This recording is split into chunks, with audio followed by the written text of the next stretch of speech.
Maximum اگر آپ society کا جائزہ لیں گے تو آپ اس نتیجے پر پہنچیں گے کسی تھرڈ کے لیے یہ دونوں لڑ رہے ہوتے ہیں۔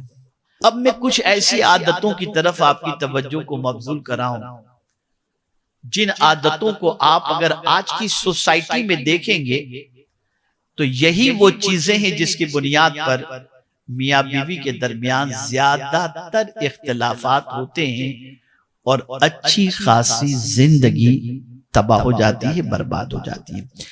میں سب سے پہلے اپنی بہنوں کے بارے میں کہوں گا، اور بہنیں توجہ کے ساتھ سنیں اور غور کے ساتھ کریکشن کے حوالے سے باتوں کو دل و دماغ میں اتارنے کی کوشش کریں۔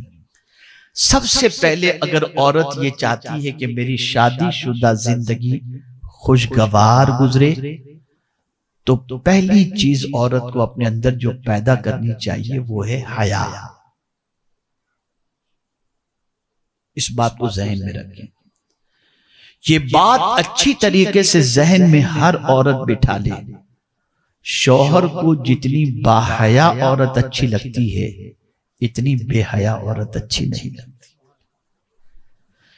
تقریباً عورتوں کا مزاج ایسا ہی ہوتا ہے کہ 100 باتیں شوہر اس کی مان لے اور 100 ڈیمانڈ اس کی پوری کر لے، ایک بات نہ مانے تو آپ نے آج تک ہمارے لیے کیا ہی کیا ہے۔ یہ ناشکری وبال جان بن جائے گی، یہ ناشکری آخرت کے لیے تباہی کا سامان بن جائے گی۔ میرے پیارے آقا صلی اللہ علیہ وسلم کے پیارے دیوانوں، تو سب سے پہلے عورت کے لیے ضروری ہے باحیا ہونا۔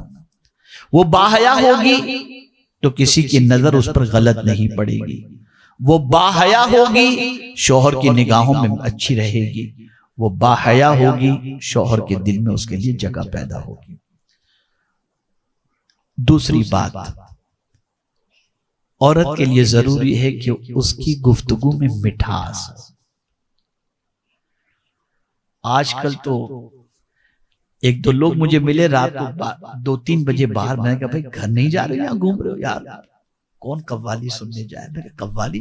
ارے بولے ابھی گھر جائیں گے تو یار ٹونٹنگ سن سن کے تھک جاتے ہیں، اس لیے بعد تھوڑا سا ٹائم پاس کرتے ہیں، وہ گھر پہ سو جائے پھر جائیں، چپ چاپ جا کر کے سو جائیں۔ اس بات کو اچھی طریقے سے یاد رکھیں، بیوی کی میٹھی باتیں، شیرنی باتوں سے شوہر کے بہت سارے غم اللہ ہلکے فرما دیا کرتا ہے۔ اللہ نے عورت کے جملوں میں تاثیر رکھی ہے۔ اگر میں آپ کو دلیل دوں گا ایمان آپ کا تازہ ہو جائے گا، دلیل دوں گا ایمان تازہ ہو جائے گا۔ جس رسول اعظم صلی اللہ علیہ وسلم کے نام سے ہمارے غم دور ہو جاتے ہیں اور جن کو یاد کر کے ہماری مصیبتوں کو ہم خدا حافظ کہہ دیتے ہیں کہ ان کے نثار کوئی کیسے ہی رنج میں ہوں، جب یاد آ گئے ہیں سب غم بھلا دیے ہیں۔ وہ مصطفیٰ جان رحمت صلی اللہ علیہ وسلم فرماتے ہیں، میں لوگوں کے پاس دین کی دعوت لے کر کے جاتا، جواب میں لوگ پتھر برساتے، لفظوں کے تیر چلاتے، اور میں تھک کر کے جب گھر آتا تو خدیجہ کے جملے مجھے تسلی دے دیا کرتے تھے۔ یہ ایک عورت ہوتی ہے، یہ ایک بیوی کی شان ہوتی ہے۔ اس کو اچھی طریقے سے ذہن میں رکھیں۔ ہزار غموں کے پہاڑ کسی مرد کے اوپر ٹوٹے ہوئے ہوں، لیکن جس بیوی کو اللہ نے سکون کا ذریعہ بنایا وہ صرف جسمانی سکون ہی کے لیے نہیں ہے، بلکہ وہ بے قراری کے اندر لفظوں کے ذریعے بھی سکون فراہم کرنے کی طاقت رکھتی ہے، صلاحیت رکھتی ہے۔ جب اس کی زبان میٹھی ہوگی شوہر کو تسکین ملے گی، شوہر کو سکون ملے گا۔ دوسری چیز جو عورت کے لیے ضروری ہے وہ یہ ہے کہ زبان کے اندر مٹھاس ہو، شیرینی ہو۔ تیسری چیز، دل میں نیکی ہو۔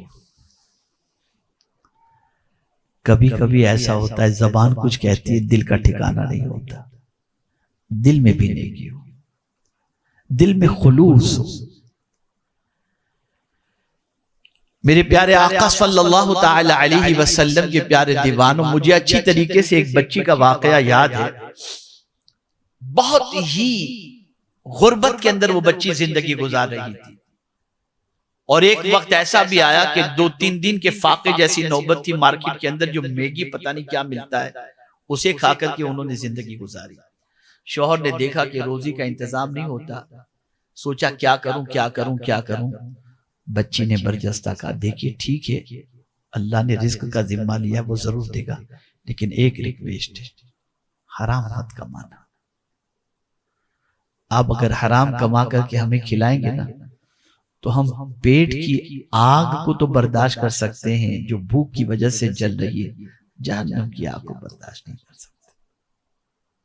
دل میں نیکی، بہت ساری عورتوں کے دل میں نیکی نہیں ہوتی، ہم کچھ نہیں جانتے، ہم کو تو یہ چاہیے، لاؤ کہیں سے بھی لاؤ، اور پھر میٹھی میٹھی باتیں کر کے پٹری سے شوہر کو اتار دیتی ہیں، اور شوہر پہ بیچارے چلے جاتے ہیں ادھر سے ادھر سے، غلط کام صحیح کام کر کے وہ پیسے لاتے ہیں۔ بیوی کو چاہیے کہ دل میں نیکی رکھے اور دل کو صاف ستھرا رکھے، نہ خود کی آخرت برباد کرے نہ اپنے شوہر کی آخرت کو برباد کرے۔ چوتھی چیز، کام کاج میں مصروف رہے گھر کے۔ یہ چیز شوہر کو بہت اچھی لگتی ہے۔ میں آپ کو سائیکولوجیکل پوائنٹ آف ویو سے بتاتا ہوں، میں نے ابھی اپنے ساتھی سے کہا تھا، میرے ساتھ مولانا عبید نجمی صاحب تشریف لائے، بہت اچھے عالم ہیں ماشاءاللہ۔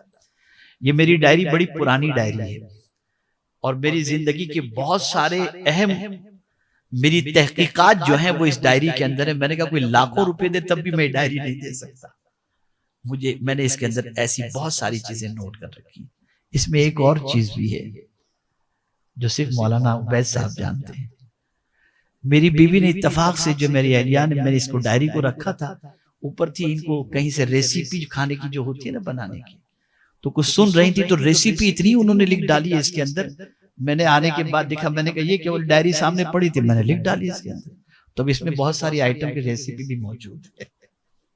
صرف ایسے اس لیے میں کہہ رہا ہوں کہ ایسا بھی کبھی کبھی گھر میں ہوا کرتا ہے۔ خیر، تو عورت کو چاہیے کہ کام کاج میں مصروف رہے، وہ ہمیشہ بیمار رہنا، ہمیشہ افسردہ رہنا، یہ شوہر کو اچھا نہیں لگتا۔ سائیکولوجیکل پوائنٹ آف ویو سے وہی عورت شوہر کو اچھی لگتی ہے جو ایکٹیو ہو۔ بیمار، مردار، کوئی اپنے اوپر توجہ نہ دینے والی ایسی عورت شوہر کو اچھی نہیں لگتی، اس لیے عورت کو چاہیے کہ ہمیشہ ایکٹیو رہے۔ پانچویں چیز، یہ بہت اہم ہے، کبھی بھی بنے سورے زندگی بھر میری بچیاں یاد رکھیں، اگر اسے آپ نے یاد رکھا تو آپ کی دنیا بھی سنور جائے گی اور آخرت بھی سنور جائے گی، اور وہ یہ ہے جتنا بھی تم بنو، جتنا بھی تم سنورو، تمہارا شوہر کالا بھی ہو، اچھا بھی، اسمارٹ بھی نہ لگتا ہو، تم سنور کر آئینے میں اپنے آپ کو دیکھنے کے بعد یہ محسوس کرو میں کتنی اچھی لگتی ہوں، میرا شوہر کیسا، کاش کہ میری طرف کوئی اور دیکھ لے۔ اگر کوئی عورت دل میں یہ خیال بھی لاتی ہے کہ اس کی طرف کوئی دوسرا مرد مائل ہو، اس نے اپنا ٹھکانہ جہنم میں بنا لیا، اس نے بنا لیا۔ کسی بھی مرد کو اپنی طرف مائل کرنے کا کوئی بھی عورت جو شادی شدہ ہے توجہ کبھی نہ رکھے اور نہ کبھی خیال دل میں لائے، بس یہ خیال آتے ہی گھر بھی برباد، دنیا بھی برباد اور آخرت بھی برباد۔ ہمیشہ ایک ہی چیز ذہن میں رکھیں کہ اللہ عز و جل ہمارے شوہر کو ہم سے راضی رکھے، اور آپ ان کی خدمت اور ان کو جو ہے اپنے سے مانوس کرنے کی کوشش کریں۔ چھٹی چیز،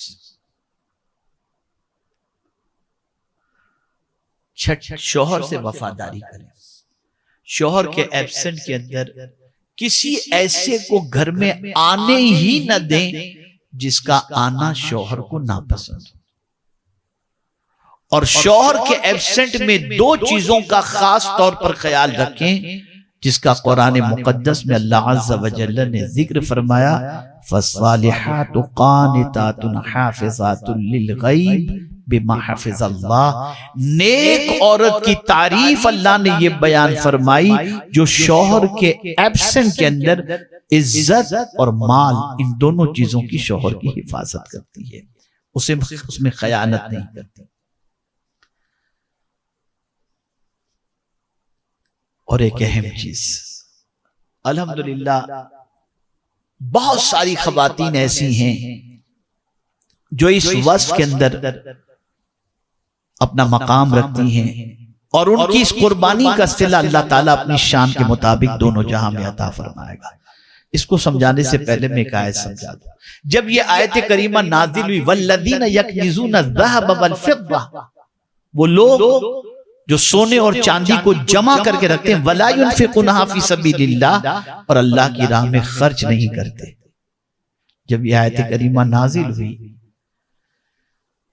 تو صحابہ کرام علیہم الرضوان کو تھوڑی سی تشویش ہوئی، عرض کرنے لگے یا رسول اللہ صلی اللہ علیہ وسلم ذرا یہ تو بتائیں کہ سب سے بڑا مالدار کون؟ سرکار صلی اللہ علیہ وسلم نے فرمایا جسے تین چیزیں نصیب ہو جائیں۔ تین چیزیں، اس لیے کہ سونا چاندی اگر کسی کے پاس ہے تو اسے خرچ کرنے کا حکم دیا گیا، جمع کر کے رکھنے کا حکم نہیں دیا گیا۔ اللہ کی راہ میں خرچ کو مطلب نہیں کہ سب خرچ کر دو، لیکن اس میں سے جو زکوٰۃ ہے، صدقات ہے، اس کو نکالنا چاہیے۔ تو صحابہ کو ایک تشویش ہوئی جن کے پاس سونا بھی نہیں چاندی بھی نہیں، کہ یا رسول اللہ صلی اللہ علیہ وسلم سب سے بڑا مالدار کون؟ میری بہنیں غور سے سنیں، آقا کریم صلی اللہ علیہ وسلم نے اس آیت کے تحت ارشاد فرمایا جس کے پاس تین چیزیں ہوں وہ مالدار ہے۔ لسان ذاکر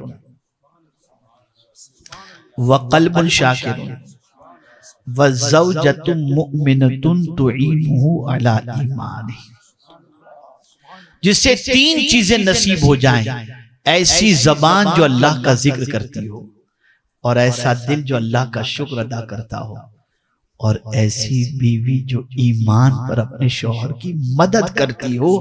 اگر کسی کو یہ تین نعمتیں مل جائے، حضور فرماتے وہ مالدار ہے۔ تو عورت کو چاہیے کہ اپنے شوہر کے ایمان میں شوہر کی مدد کرے، سپورٹ کرے، کوآپریٹ کرے۔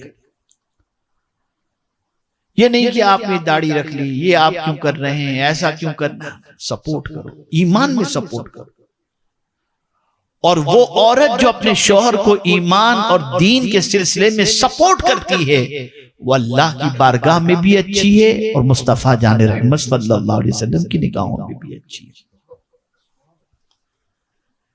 اسی کے ساتھ عورت میں ایک اور چیز ہونی چاہیے، شوہر کو جب پریشان دیکھے تو ہمت بندھائے۔